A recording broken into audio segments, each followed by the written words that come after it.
बृहस्पतिवार का दिन भगवान विष्णु को समर्पित है। कहते हैं कि जो व्यक्ति हर गुरुवार भगवान विष्णु की पूजा करता है और गुरुवार की कथा सुनता है, गुरु बृहस्पति की और भगवान विष्णु की कृपा से उनकी सभी परेशानियां दूर हो जाती हैं। लेकिन गुरुवार की व्रत कथा और पूजा के कुछ नियम हैं जिनका बड़ी ही सावधानी से पालन करना चाहिए। आइए जाते हैं गुरुवार के व्रत कथा और व्रत से जुड़े नियम। गुरुवार व्रत पूजा कथा में कई ऐसी बातें बताई गई हैं जिन्हें मनुष्य को ध्यानपूर्वक अपनाना चाहिए। कहते हैं जो व्यक्ति श्रद्धा भाव से गुरुवार को भगवान विष्णु की पूजा करता है और गुरुवार व्रत की कथा कहता और सुनता है, उसकी गरीबी और कष्ट को भगवान विष्णु दूर कर देते हैं। जीवन में सुख समृद्धि के लिए गुरुवार के दिन आप भी इस गुरुवार व्रत कथा को सुनें या पढ़ें। बृहस्पतिवार के दिन सूर्योदय से पहले ही उठें और नित्यकर्म से निवृत्त होकर पीले रंग के वस्त्र पहनें। इसके बाद पूरे घर में गंगाजल छिड़कें। इसके बाद पूजा घर में श्रीहरि विष्णु की मूर्ति या चित्र स्थापित करें। फिर पीले रंग के गंध पुष्प और अक्षत चढ़ाएं। इसके बाद चना गुड़ और मुनक्का चढ़ाकर विधि विधान से पूजन शुरू करें। इसके बाद धर्मशास्त्रार्थ तत्वज्ञ ज्ञान विज्ञान पार्ग विविधार्थी रचिंत्य देवाचार्य नमोस्तुते मंत्र का जप करें। इसके बाद व्रत की कथा पढ़ें। कथा पढ़ने के बाद केले के पेड़ में जल चढ़ाएं। मंत्रोच्चार के बाद बृहस्पतिवार व्रत की कथा पढ़ें। यह इस प्रकार से है कि प्राचीन समय की बात है। भारतवर्ष में एक राजा राज्य करता था। वह बड़ा प्रतापी और दानी था। वह नित्य गरीबों और ब्राह्मणों की सेवा सहायता करता था। वह प्रतिदिन मंदिर में भगवान दर्शन करने जाता था, लेकिन ये बात उसकी रानी को अच्छी नहीं लगती थी। वह न ही पूजन करती थी और न ही दान करने में उसका मन लगता था। एक दिन राजा शिकार खेलने वन को गए हुए थे तो रानी और दासी महल में अकेली थी। उसी समय बृहस्पतिदेव साधु भेष में राजा के महल में भिक्षा के लिए गए और भिक्षा मांगी तो रानी ने भिक्षा देने से मन कर दिया।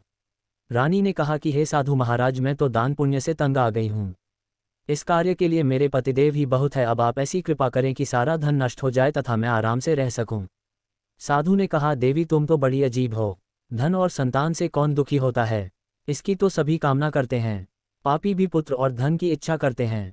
अगर तुम्हारे पास अधिक धन है तो भूखे मनुष्यों को भोजन कराओ, प्याऊ लगवाओ, ब्राह्मणों को दान दो, कुआं, तालाब, बावड़ी, बाग बगीचे आदि का निर्माण कराओ, मंदिर, पाठशाला, धर्मशाला बनवाकर दान दो, निर्धनों की कुंवारी कन्याओं का विवाह कराओ, साथ ही यज्ञ आदि कर्म करो, अपने धन को शुभ कार्यों में खर्च करो। ऐसे करने से तुम्हारा नाम परलोक में सार्थक होगा एवं स्वर्ग की प्राप्ति होगी। लेकिन रानी पर उपदेश का कोई प्रभाव न पड़ा। वह बोली, महाराज मुझे ऐसे धन की आवश्यकता नहीं जिसको मैं अन्य लोगों को दान दूं, जिसको रखने और संभालने में ही मेरा सारा समय नष्ट हो जाए। अब आप ऐसी कृपा करें कि सारा धन नष्ट हो जाए तथा मैं आराम से रह सकूं। साधु ने उत्तर दिया, यदि तुम्हारी ऐसी इच्छा है तो जैसा मैं तुम्हें बताता हूं तुम वैसा ही करना। बृहस्पतिवार को घर को गोबर से लीपना, अपने केशों को पीली मिट्टी से धोना। राजा से कहना वह बृहस्पतिवार को हजामत बनवाए, भोजन में मांस मदिरा खाना और कपड़ा धोबी के यहाँ धुलने डालना। ऐसा करने से 7 बृहस्पतिवार में ही आपका सारा धन नष्ट हो जाएगा। इतना कहकर वह साधु महाराज वहां से अंतर्धान हो गए। इसके बाद रानी ने वही किया जो साधु ने बताया था। 3 बृहस्पतिवार ही बीते थे कि उसका समस्त धन संपत्ति नष्ट हो गया और भोजन के लिए राजा रानी तरसने लगे। तब एक दिन राजा ने रानी से कहा कि तुम यहाँ पर रहो, मैं दूसरे देश में चाकरी के लिए चला जाऊं, क्योंकि यहाँ पर मुझे सभी मनुष्य जानते हैं, इसलिए कोई कार्य नहीं कर सकता। देश चोरी परदेश भीख बराबर है। ऐसा कहकर राजा परदेश चला गया। वहां जंगल को जाता और लकड़ी काट कर लाता और शहर में बेचता। इस तरह जीवन व्यतीत करने लगा। इधर राजा के बिना रानी और दासी दुखी रहने लगीं। किसी दिन भोजन मिलता और किसी दिन जल पीकर ही रह जाती।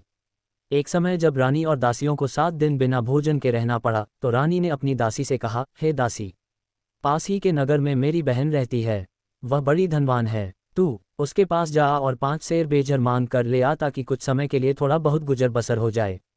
दासी रानी की बहन के पास गई। उस दिन बृहस्पतिवार था। रानी का बहन उस समय बृहस्पतिवार की कथा सुन रही थी।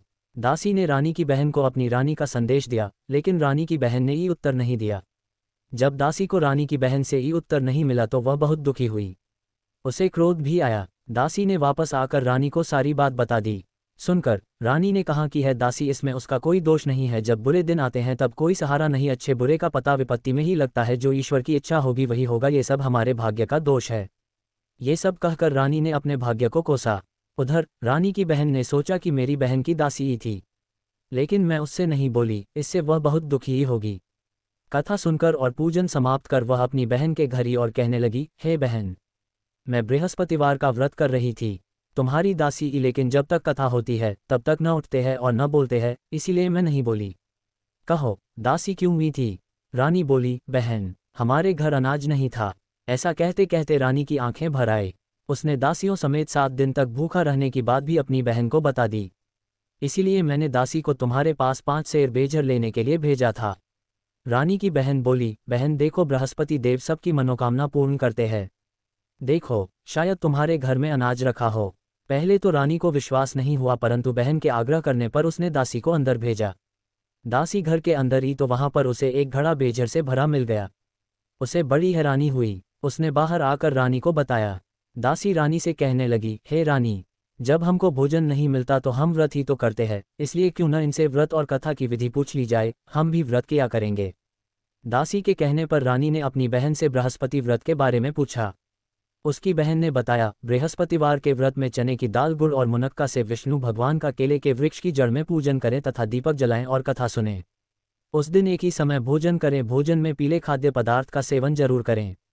इससे गुरु भगवान प्रसन्न होते हैं, अन्न, पुत्र और धन का वरदान देते हैं, साथ ही सभी मनोकामनाएं पूर्ण करते हैं।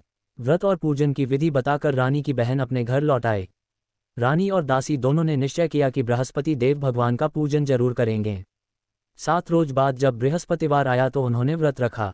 गुड़साल में जाकर चना और गुड़ बीनी तथा उसकी दाल से केले की जड़ तथा विष्णु भगवान का पूजन किया। अब पीला भोजन कहाँ से? दोनों बड़ी दुखी हुई, परंतु उन्होंने व्रत किया था, इसलिए बृहस्पतिदेव भगवान प्रसन्न थे। एक साधारण व्यक्ति के रूप में वे 2 थालों में पीला भोजन लेकर और दासी को देकर बोले, हे दासी, ये भोजन तुम्हारे और तुम्हारी रानी के लिए है, इसे तुम दोनों ग्रहण करना। दासी भोजन पाकर बहुत प्रसन्न हुई। उसने रानी से कहा, चलो रानी जी भोजन कर लो, परंतु रानी को भोजन आने के बारे में कुछ भी नहीं पता था, इसलिए उसने कहा कि जा तू ही भोजन कर, क्योंकि तू व्यर्थ में हमारी हंसी उड़ाती है।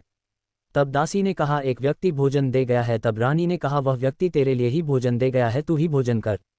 तब दासी ने कहा, वह व्यक्ति हम दोनों के लिए 2 थालों में सुंदर पीला भोजन दे गया है, इसलिए मैं और आप दोनों ही साथ साथ भोजन करेंगे। ये सुनकर रानी बहुत प्रसन्न हुई और दोनों ने गुरु भगवान को नमस्कार कर भोजन किया। उसके बाद से वे प्रत्येक बृहस्पतिवार को गुरु भगवान का व्रत और पूजन करने लगी। बृहस्पति भगवान की कृपा से उनके पास धन हो गया, लेकिन रानी फिर पहले की तरह आलस्य करने लगी। तब दासी बोली, देखो रानी, तुम पहले भी इस प्रकार आलस्य करती थी, तुम्हें धन के रखने में कष्ट होता था, इस कारण सभी धन नष्ट हो गया। अब गुरु भगवान की कृपा से धन मिला है तो फिर तुम्हें आलस्य होता है। बड़ी मुसीबतों के बाद हमने ये धन पाया है, इसलिए हमें दान पुण्य करना चाहिए।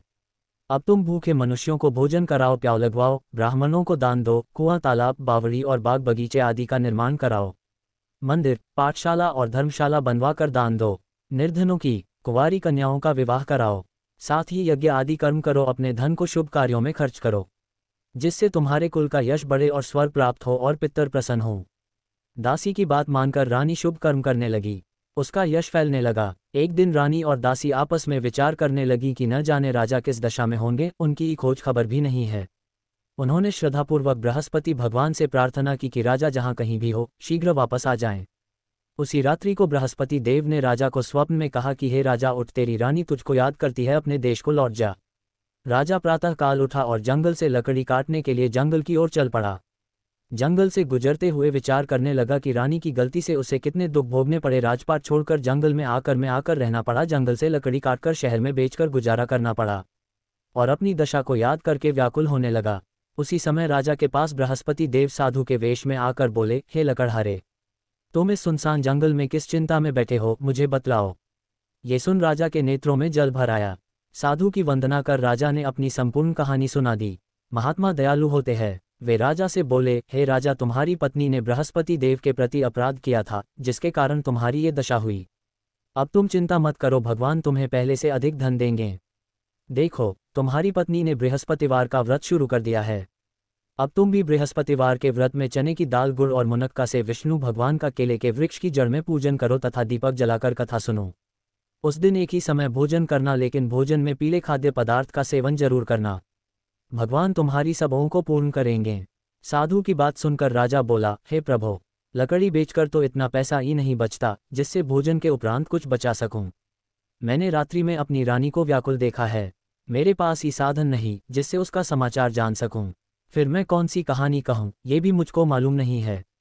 साधु ने कहा, हे राजा, मन में बृहस्पति भगवान के पूजन व्रत का निश्चय करो, वे स्वयं तुम्हारे लिए ही राह बना देंगे।